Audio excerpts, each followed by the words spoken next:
একটি শিক্ষা প্রতিষ্ঠান যার বর্তমান সাফল্যের পেছনে লুকিয়ে আছে ৩ দশকেরও বেশি সময়ের একটি গল্প। ২০২৬ সালে এসএসসি ফলাফলে গোলাপগঞ্জ উপজেলার মধ্যে প্রথম স্থান অর্জন করেছে গোলাপগঞ্জ জামেয়া ইসলামিয়া উচ্চ বিদ্যালয়।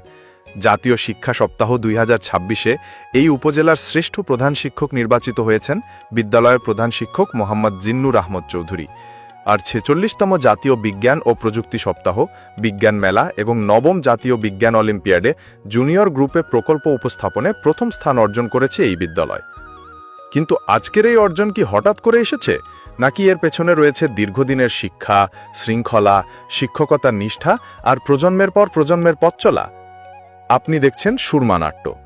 আজ আমরা জানব একটি ছোট্ট পরিসর থেকে শুরু করে কিভাবে গোলাপগঞ্জ জামেয়া ইসলামিয়া উচ্চ বিদ্যালয় হয়ে উঠেছে বহু শিক্ষার্থীর স্মৃতি ও শিক্ষার অন্যতম ঠিকানা। গল্পটা শুরু ১৯৯১ সালে জনাব এহিয়া আহমদ চৌধুরী সাহেবের প্রচেষ্টায়। যে শিক্ষা প্রতিষ্ঠানের যাত্রা শুরু হয়েছিল প্রতিষ্ঠাকালীন ও বর্তমান প্রিন্সিপাল জনাব তাজুল ইসলাম এবং অন্যান্য শিক্ষকদের প্রচেষ্টায়, সেই প্রতিষ্ঠান ধীরে ধীরে এগিয়ে যায়।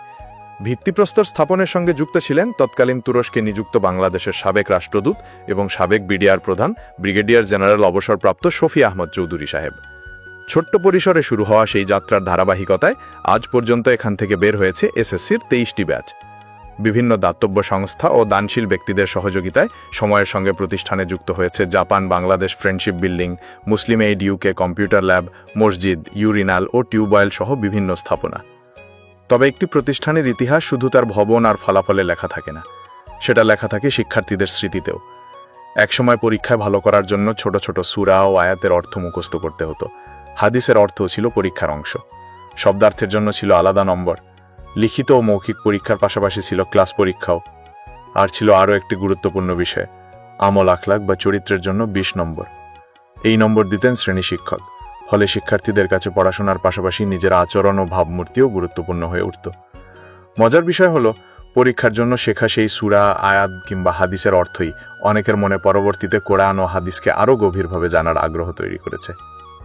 আর শিক্ষক ও সহপাঠীদের কথা, সাবেক শিক্ষার্থীদের স্মৃতিতে অসাধারণ কিছু শিক্ষক এবং সহযোগিতা প্রবণ একদল সহপাঠী। আদর, শাসন আর নিয়ম শৃঙ্খলায় গড়ে ওঠা সেই পরিবেশের স্মৃতির সঙ্গে জড়িয়ে আছে সাপ্তাহিক রিপোর্টের কথাও। কখনো বেদনার, কখনো হাসির, তবুও সবসময় স্মৃতিকাতরতার। ৩ দশক পূর্তি উপলক্ষে বড় আয়োজন ও পুনর্মিলনের পরিকল্পনা থাকলেও করোনা ভাইরাস মহামারীর কারণে সেটি আর সম্ভব হয়নি। এই দীর্ঘ পথচলায় যেসব শিক্ষক এবং বড় ছোট ভাই পৃথিবীর মায়া ছেড়ে পরপারে চলে গেছেন, মহান আল্লাহ তাদের সকলকে মাগফিরাত দান করুন, আমিন।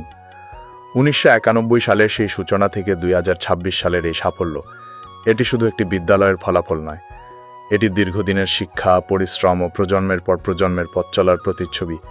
আর তাই জামেয়ার সঙ্গে যাদের শৈশব কৈশোর জড়িয়ে আছে, তাদের কাছে এই কথাটি যেন সবচেয়ে বেশি অর্থবহ।